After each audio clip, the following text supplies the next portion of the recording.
তালাকপ্রাপ্তা IPS officer স্ত্রী ৫ বছর পর প্রাক্তন স্বামীর ভাঙা কুঁড়েঘরে পা রাখলেন। যে সত্য সামনে এলো তাতে পুরো গ্রামের নিঃশ্বাস যেন থেমে গেল। বন্ধুরা, সকালের নরম আলো তখন গ্রামের উপর ছড়িয়ে পড়ছিল, যেন আকাশ থেকে কেউ দুধ মিশ্রিত সোনালি আলো ঝরিয়ে দিয়েছে। দূরের ক্ষেতে শ্রমিকদের মৃদু কথাবার্তা আর মাঝে মাঝে মোরগের ডাক, সব মিলিয়ে পরিবেশটা জীবন্ত হয়ে উঠেছিল। কিন্তু এই নিরিবিলি সকালকে হঠাৎ ছিন্ন ভিন্ন করে একটা সাদা সরকারি জিপ কাঁচা রাস্তায় মোড় নিল। গাড়ি যখন থামল, গ্রামের ছোট ছোট বাচ্চারা দৌড়ে এসে ঘিরে ধরল। অনেকেই প্রথমবার এত ঝকঝকে গাড়ি দেখল। ছাদের নীল বাতি দেখে তাদের চোখ আরও বড় হয়ে গেল। জিপের দরজা আস্তে আস্তে খুলল। নামলেন আইপিএস অফিসার মায়া শর্মা।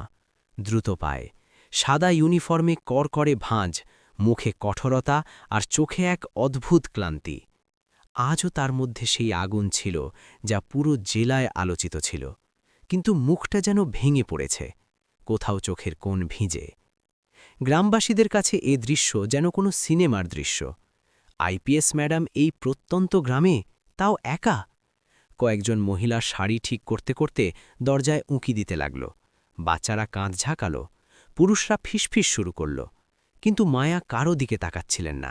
তার দৃষ্টি শুধু একদিকে স্থির, গ্রামের একেবারে প্রান্তে দাঁড়ানো মাটি আর ত্রিপলের তৈরি সেই পুরনো কুঁড়েঘর, যে কুঁড়েঘরে তার জীবনের একটা বন্ধ অধ্যায় চাপা পড়ে আছে।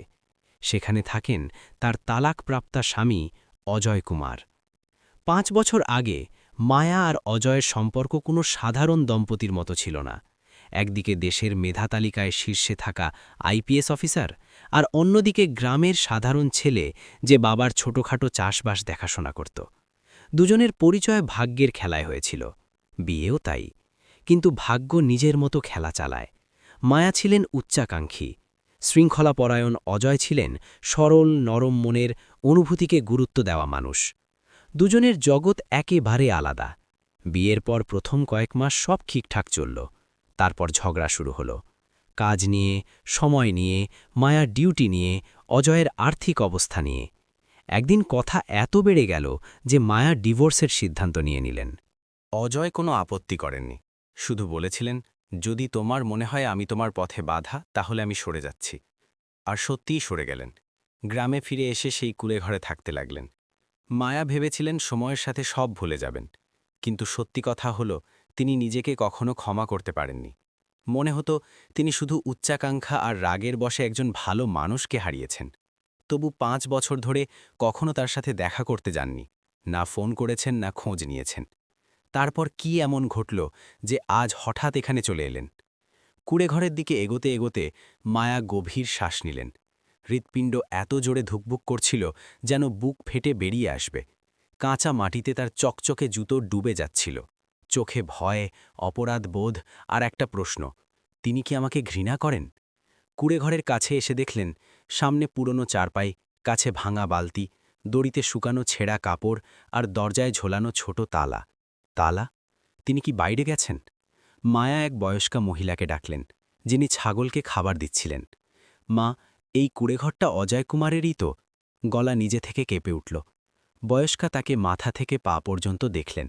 ইউনিফর্ম দেখে বোঝা সহজ যে বড় অফিসার। হ্যাঁ মা, অজয়েরই ঘর এটা, বললেন তিনি। তারপর মুখটা হঠাৎ উদাস হয়ে গেল। কিন্তু তুমি কে? কেন জিজ্ঞাসা করছো? মায়া গলা পরিষ্কার করলেন। কিছুক্ষণ চুপ, তারপর আস্তে বললেন, আমি ওর স্ত্রী ছিলাম। বয়স্কা চমকে উঠলেন। আরে, তুই সেই শহুরে বউ যে ওকে ছেড়ে চলে গিয়েছিলি? মায়ার ঠোঁট শুকিয়ে গেল। তিনি মাথা নাড়লেন। বয়স্কা কিছুক্ষণ তাকিয়ে থেকে বললেন, তুই অনেক দেরি করে এসেছিস মা। মায়ার পায়ের তলা থেকে মাটি সরে গেল। দেরি কেন? ও কোথায়? কি হয়েছে? বয়স্কার চোখ ভিজে এলো। অজয় ২ মাস ধরে অসুস্থ, একা পড়েছিল। নিজেই চিকিৎসা করাতো, নিজেই ওষুধ আনত। কেউ আপন ছিল না। এখন চলাফেরা করতেও কষ্ট হয়। মায়ার নিঃশ্বাস আটকে গেল। হৃদয় যেন কেউ চেপে ধরল। চোখ ভরে এলো, মুখ ফ্যাকাশে। অসুস্থ? একা? কাউকে জানায়নি? বয়স্কা তিক্ত স্বরে বললেন, কাকে বলতো তোকে? তুই তো ওকে ছেড়ে দিয়েছিস। ওর কাছে কে ছিল? মায়া চুপ, চোখ ঝাপসা। বয়স্কা বলতে লাগলেন, ও আজ সকালে সরকারি হাসপাতালে গেছে, হয়তো ওষুধ আনতে। মায়ার ভেতর কিছু একটা ভেঙে পড়ল। চোখ লাল। লোকজন দূর থেকে দেখছিল। পুরো গ্রামে অদ্ভুত নিস্তব্ধতা। ইউনিফর্ম পরা মহিলা, যার কাছে ক্ষমতা, পদ, সম্মান সব আছে, কিন্তু আজ তাকে শুধু এক দোষী স্ত্রীর মতো দেখাচ্ছিল। হাসপাতালের পথে মায়া দ্রুত জিপে উঠলেন। হাসপাতাল চলো, এক্ষুনি। ড্রাইভার প্রশ্ন না করে গাড়ি ঘোরাল। পুরো পথ মায়ার চোখ যেন ভাঙা মানুষের মতো। মাথায় শুধু অজয়ের সেই সরল মুখ, নিষ্পাপ হাসি আর শেষ কথা, যদি তোমার মনে হয় আমি তোমার বোঝা, তাহলে আমি চলে যাচ্ছি। তিনি বুঝলেন, সেদিন শুধু সম্পর্ক ভাঙেননি, একটা অসাধারণ মানুষকে হারিয়েছেন। হাসপাতালে, ছোট হাসপাতাল, ভিড় অনেক। মায়া রিসেপশনে জিজ্ঞেস করলেন, অজয় কুমার নামে গ্রাম থেকে কেউ এসেছে? নার্স রেজিস্টার দেখে বলল, হ্যাঁ, বেড নম্বর 12। কিন্তু কেন খুঁজছেন? মায়া উত্তর না দিয়ে ভেতরে চলে গেলেন। বেড 12-এ পৌঁছে পা টলল। ইউনিফর্মের কোনো প্রভাব আর ছিল না। তিনি শুধু ভেঙে পড়া এক নারী। বিছানায় শুয়ে দুর্বল অজয়, দাড়ি বাড়া, শরীর হাড়ের মতো শুকনো, চোখ বন্ধ। অজয়? আওয়াজ ফিসফিসের চেয়েও কম। অজয় ধীরে চোখ খুললেন। তাকে দেখে চোখ ভরে এলো, কিন্তু মুখে ঘৃণা নেই, রাগ নেই, শুধু শান্ত ক্লান্ত মেনে নেওয়া। মায়া? আওয়াজ খুব মৃদু। মায়া দাঁড়িয়ে রইলেন, চোখ দিয়ে জল গড়াল। আমি অনেক দেরিতে এসেছি, তাই না? কাঁদতে কাঁদতে বললেন। অজয় হালকা হাসলেন, দুর্বল, ভাঙা কিন্তু সত্যি। তুমি এসেছ, এটাই যথেষ্ট। এই কথা মায়ার হৃদয় ছিন্ন করে দিল। সত্যের প্রথম আভাস। মায়া তার পাশে বসলেন, হাত ধরলেন, আঙুল ঠান্ডা, যেন দীর্ঘ যন্ত্রণা জীবন থেকে বিচ্ছিন্ন করে দিয়েছে। অজয়, তুমি আমাকে কখনো জানাওনি কেন? অজয় চোখ বন্ধ করে বললেন, তোমার জীবনে আমার জায়গা ছিল না মায়া, আমি বোঝা হতে চাইনি। মায়া ফুঁপিয়ে কাঁদলেন, কিন্তু অজয়ের পরের কথা তার আত্মা কাঁপিয়ে দিল। আরও অনেক কথা আছে যা তুমি জানো না, জানলে আরও কাঁদবে। মায়া মাথা তুললেন। কোন কথা? সত্যি বলো। অজয় তার চোখে তাকালেন, দৃষ্টিতে গভীর শূন্যতা। সব বলবো, কিন্তু এখন নয়। মায়া হাত শক্ত করে ধরলেন। না, আজই সব বলবে, আজ আমি কোনো সত্য থেকে পালাব না। অজয় হালকা হাসলেন। তুমি ভয় পাবে মায়া, পুরো গ্রাম ভয় পাবে, কারণ সত্যটা খুব তেতো, খুব ভারী। মায়ার শ্বাস আটকে গেল, আর এটাই ছিল সেই মুহূর্ত যা আগামী ঘটনা প্রবাহের ভিত্তি তৈরি করল। এমন এক সত্য যা শুধু স্বামী স্ত্রীর নয়, পুরো গ্রামের ইতিহাস বদলে দেবে। হাসপাতালের ঘরে জানালা দিয়ে সকালের নরম রোদ অজয়ের মুখে পড়ছিল। মুখে সেই পুরনো সরল হাসি, কিন্তু এখন তাতে গভীর বেদনা মিশে। মায়া তার পাশে বসে, অজয়ের হাত ধরে। চিরকাল শক্ত, কঠোর, অনুশাসিত মায়া আজ ভেঙে পড়া স্ত্রী, অনুশোচনায় ডুবে, ভয়ে জড়িয়ে, কোথাও আশাও যে দেরিতে হলেও সব ঠিক হয়ে যেতে পারে। কিন্তু অজয়ের চোখে সে আশা নেই, মুখে শান্ত মেনে নেওয়া, যেন জানেন এ দেখা শেষ না, শুরু। ঘর নিস্তব্ধ, দেওয়াল ঘড়ির টিকটিকি একমাত্র শব্দ। কিছুক্ষণ পর মায়া আস্তে বললেন, অজয়, সেই তেতো সত্যটা কি? কেন বলছো পুরো গ্রাম স্তব্ধ হয়ে যাবে? অজয় গভীর শ্বাস নিলেন। মায়া, অনেক কিছু আছে যা তুমি জানো না, যা জানা উচিত ছিল, কিন্তু আমি নিজেই লুকিয়েছিলাম। কেন?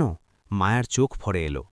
অজয় তার চোখে তাকিয়ে ধীরে বললেন, কারণ তোমাকে দুঃখ দিতে চাইনি, তোমার পথে কাঁটা হতে চাইনি, আর তোমার ক্যারিয়ারের জন্য আমাকে একটা বড় সিদ্ধান্ত নিতে হয়েছিল, যা জানলে হয়তো তুমি আজ আইপিএস হতে না। মায়ার বুক ধক করে উঠল। অজয়, কি বলছো? কোন সিদ্ধান্ত? অজয় চোখ বুঝে নিলেন, তারপর বললেন, 5 বছর আগে তোমার বিরুদ্ধে এক মিথ্যে অভিযোগ দায়ের হয়েছিল, প্রমোশনের ঠিক 1 সপ্তাহ আগে। সেটা এগোলে তোমার ক্যারিয়ার শেষ হয়ে যেতে পারত। মায়া স্তব্ধ, শ্বাস আটকে। কিন্তু আমার ফাইলে তো কোনো অভিযোগ নেই, আমাকে বলাও হয়নি। অজয় আঙুল চাপলেন, কারণ আমি সেটা নথিভুক্ত হতে দিইনি। মায়া শ্বাস বন্ধ করে তাকিয়ে রইলেন। অজয় ধীরে বলতে লাগলেন, অভিযোগটা গ্রামের কিছু ধনী লোক করেছিল। তারা তোমার তদন্তকে ভয় পেত। তুমি অনেক অবৈধ কাজ ধরে ফেলেছিলে। তারা চেয়েছিল তোমাকে নামাতে। আমার কাছে খবর পাঠালো আর দাবি করল আমি তোমার বিরুদ্ধে বয়ান দিই যাতে অভিযোগ মজবুত হয়। মায়ার মুখ শূন্য। তারা তোমার কাছে আমার বিরুদ্ধে বয়ান চাইল? হ্যাঁ, অজয় বললেন। তারা জানত স্বামীর বয়ান সবচেয়ে ভারী পড়বে। সেটা গেলে প্রমোশন আটকে যেত, হয়তো ৩ বছর সাসপেন্ডও হতে পারতে। মায়ার চোখ ভরে এলো। অজয়, তুমি আমাকে কেন বলনি? তুমি একা কিভাবে সহ্য করলে? অজয় ক্লান্ত হেসে বললেন, কারণ চাইনি তোমার ক্যারিয়ারে আমার নাম বাধা হয়ে দাঁড়াক। তোমাকে এগিয়ে যেতে দেখতে চেয়েছিলাম, তাতে আমাকে পিছিয়ে পড়তে হলেও। মায়ার গাল বেয়ে জল। তারপর কি করলে? অজয় ধীরে বললেন, আমি তাদের সামনে দাঁড়ালাম। সাফ বললাম মিথ্যে বয়ান দেব না। তারা ধমকালো, লোভ দেখালো, কিন্তু আমি মানিনি। তারপর মায়া ফিসফিস করলেন, তারপর তারা আমার ওপর হামলা করালো। এত মারল যে ১ মাস বিছানা থেকে উঠতে পারিনি। কিন্তু কথা এখানে শেষ নয়। মায়া যা শুনেছেন তাতেই ভেঙে পড়ার যথেষ্ট, কিন্তু সামনে যা আসছে তা আরও কঠিন। অজয় বলতে থাকলেন, তাদের ভয় ছিল আমি বেঁচে গেলে পুলিশে অভিযোগ করব, তাই তোমাকেও জড়ানোর হুমকি দিল। বলল আমি সাথ না দিলে তোমার কেরিয়ার শেষ করে দেবে, ভুল কেসে ফাঁসাবে, গুজব ছড়াবে, নাম বরবাদ করবে। মায়া হাত শক্ত করে ধরলেন, শ্বাস কাঁপছে। অজয়, তুমি আমাকে কিছু বলনি কেন? আমি তোমার সাথে লড়তাম। আমি ইউনিফর্মের কসম খাচ্ছি, কোনো মূল্যে ছাড়তাম না। অজয় দুর্বল হেসে বললেন, এটাই কারণ বলিনি। তুমি শক্ত, জেদি, অত্যন্ত সৎ, মাথা নত করতে না। কিন্তু লড়লে তোমার বড় ক্ষতি হতো। তাই যা ঠিক মনে হলো তাই করলাম। মায়ার চোখে জ্বর থামছে না। কি করলে? অজয় তার চোখে তাকালেন। আমি তোমাকে নিজের থেকে দূরে করে দিলাম। নিজেকে সেই মানুষ বানালাম যাকে তুমি ঘৃণা করো, যার সাথে সম্পর্ক ভাঙো, যার থেকে আলাদা হয়ে কেরিয়ারে এগো। মায়া স্তব্ধ, হাত কাঁপছে, মাথা নিচু করে কাঁদতে লাগলেন। অজয়, তুমি আমার জন্য নিজের জীবন বরবাদ করে দিলে, আমার স্বপ্নের জন্য নিজেকে একা করে নিলে, আমাকে বাঁচাতে আমাদের বিয়ে বাজি রাখলে। অজয় ধীরে বললেন, হ্যাঁ, কারণ ভালোবাসা কখনো সাথে থাকায় নয়, কাউকে বাঁচাতে দূরে সরে যাওয়াতেও থাকে। মায়া তার বুকে মাথা রেখে কেঁদে ফেললেন। মুহূর্তটা যেন মন্দিরের মতো পবিত্র। এক স্ত্রী ভেঙে পড়ছে, এক স্বামী হাসছে, আর মাঝে ৫ বছরের ভুল বোঝাবুঝির পাহাড় গলছে। কিছুক্ষণ পর মায়া নিজেকে সামলে জিজ্ঞেস করলেন, অজয়, যদি আমার জন্য করো তাহলে ৫ বছর দূরে কেন থাকলে? কেন ফিরে আসনি? কেন একা লড়লে? অজয়ের চোখ গভীর হল। কারণ মেনে নিয়েছিলাম যে আমি থাকলে তুমি আজকের আইপিএস মায়া শর্মা হতে না, আর ভয় ছিল সত্য জানলে তুমি ফিরে আসতে চাইবে। আমি চাইনি তোমার কেরিয়ার, ভবিষ্যৎ, সম্মান হারাতে। মায়া ব্যথায় চিৎকার করে উঠলেন, তাই একা সহ্য করলে? অসুস্থ হলে, ভেঙে গেলে, আর আমার মনে হলো তুমি আমাকে ছেড়ে গেছ। অজয়ের চোখ ভিজল। হ্যাঁ, একা ছিলাম, কিন্তু মনে হতো তুমি সুখে আছো, সেটাই যথেষ্ট ছিল। মায়া নিজেকে পৃথিবীর সবচেয়ে ব্যর্থ মনে করলেন। তুমি আমাকে নিজের ব্যথা থেকেও দূরে রাখলে। অজয় বললেন, এটা আমার সিদ্ধান্ত ছিল, আমার বোঝা। মায়া কাঁদতে কাঁদতে বললেন, কিন্তু আজ কেন এলাম জানো? অজয় মাথা নাড়লেন। মায়া বললেন, কারণ হৃদয় প্রতিদিন চিৎকার করত যে আমি একজন ভালো মানুষ হারিয়েছি। শুনলাম তুমি অসুস্থ, একা, তখন পা নিজে ছুটে এলো। অজয় বেদনার্থ হাসি দিয়ে দেখলেন, মায়া, জীবন তোমাকে অনেক উচ্চতা দিয়েছে, কিন্তু এখন আমি আর তোমার জীবনের অংশ হতে পারি না। মায়া ঘাবড়ে গেলেন। কেন? অজয় জানালার বাইরে তাকালেন। কারণ আমার কাছে আর বেশি সময় নেই। মায়ার হৃৎস্পন্দন বন্ধ। কি মানে? অজয়ের চোখে ভারী সত্য। চিকিৎসা দেরিতে শুরু হয়েছে, ডাক্তার বলেছে অবস্থা গুরুতর। মায়া চিৎকার করে হাত ধরলেন, না অজয়, এভাবে ছাড়তে পারো না, আমি আর তোমাকে হারাতে পারবো না। অজয় তার মাথায় হাত রাখলেন। মায়া, এখনও অনেক জানা বাকি। আমার অসুস্থতার আসল কারণ, কুড়ে ঘরের সত্য, আর ৫ বছরের রহস্য। মায়ার চোখ বড়। অজয় ধীরে বললেন, সেই সত্য যা শুনে পুরো গ্রাম স্তব্ধ হয়ে যাবে। মায়ার বুক ধুকপুক। কি সত্য? অজয় চোখ বন্ধ করলেন। কাল বলবো, এখন বিশ্রাম দরকার। ঘর নিস্তব্ধ। মায়া তাকে দেখতে থাকলেন, চোখে ভয়, ভালোবাসা, অনুশোচনা, অস্থিরতা। আজ একটা সত্য জেনেছেন, কিন্তু সামনে যা আসছে তা গ্রামের ইতিহাস বদলে দেবে। হাসপাতালের বাইরে সন্ধ্যা নামছে, আকাশ কমলা বেগুনি, যেন প্রকৃতি গভীর দুঃখের প্রস্তুতি নিচ্ছে। মায়া একা বারান্দায় বসে, বাতাস মুখ স্পর্শ করছে, কিন্তু ভেতরের ঝড় শান্ত হচ্ছে না। অজয় ঘুমিয়ে, ডাক্তার বলেছে বিশ্রাম দরকার, কিন্তু মায়া কিভাবে বিশ্রাম পাবেন? লক্ষ প্রশ্ন মাথায় ঘুরছে। এখনও অনেক জানা বাকি। আমার অসুস্থতার আসল কারণ, 5 বছরের সত্য যা গ্রাম স্তব্ধ করবে। কথাগুলো ঘণ্টার মতো বাজছে। তিনি উঠলেন, আইসিইউ এর দিকে তাকালেন, চোখে দৃঢ়তা। কাল নয়, আজই সত্য চাই। কিন্তু ঘরে যেতে গেলে ডাক্তার থামালেন। ম্যাডাম, রোগীকে বিশ্রাম দিন, কাল পরীক্ষা, তখন কথা বলবেন।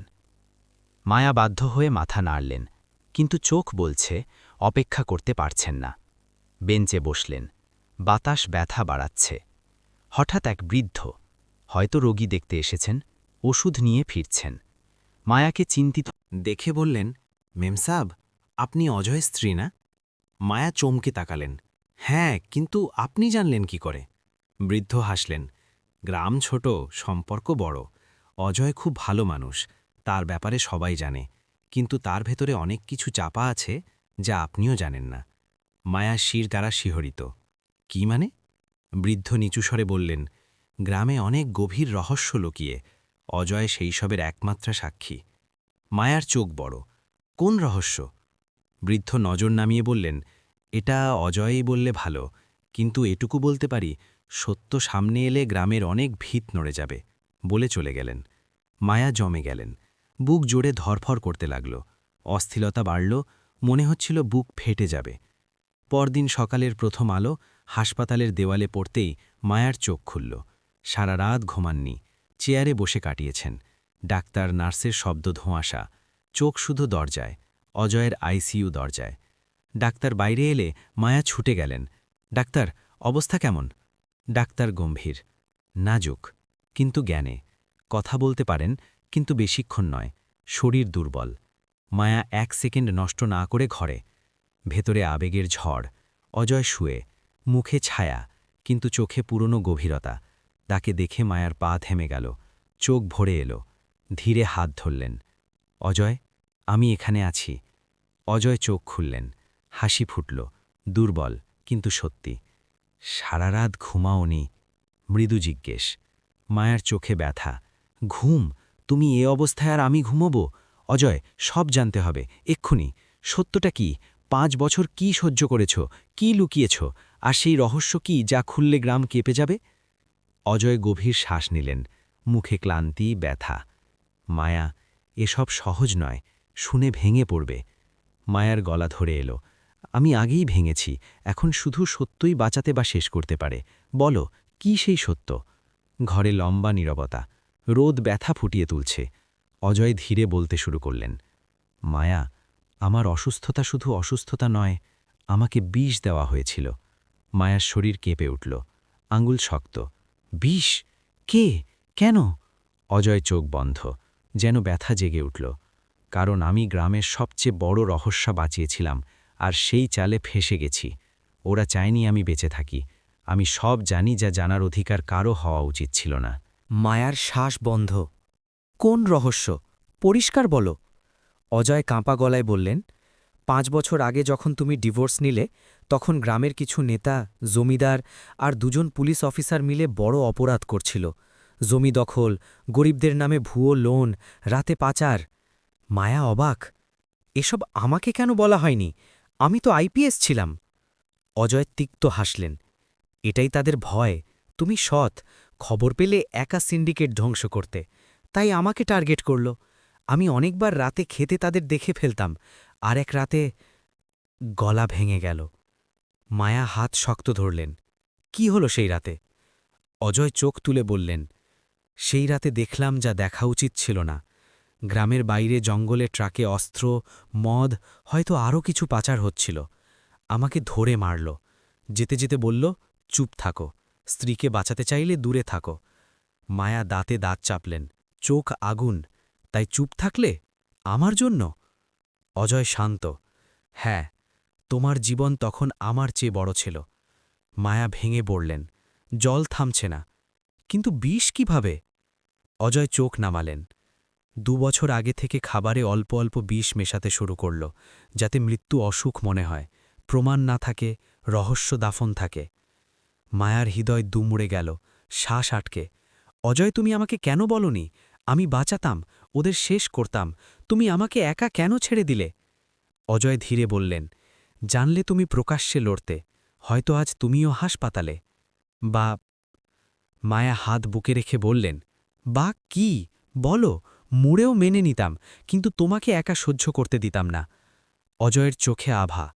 মায়া, তোমার ভালোবাসাই আমার শক্তি ছিল। কাপা গলায় বললেন, জানলে তুমি থেমে যেতে। আমি চাইনি আমার জন্য দেশ একজন সৎ আইপিএস হারাক। হঠাৎ মেশিনের শব্দ বেড়ে গেল, বিপ বিপ। মায়া ঝাঁকালেন, অজয় যেও না, আমি এসেছি, সব ঠিক করব। অজয় শেষবার তাকালেন, হালকা হাসি, ঠোঁট লড়ল। এখন সত্যটা তোমার ইউনিফর্ম সামলাবে। বিপ থেমে গেল। ৩ দিন পর গ্রামে পুলিশের গাড়ি। নেতা, জমিদার, অফিসার সব গ্রেপ্তার।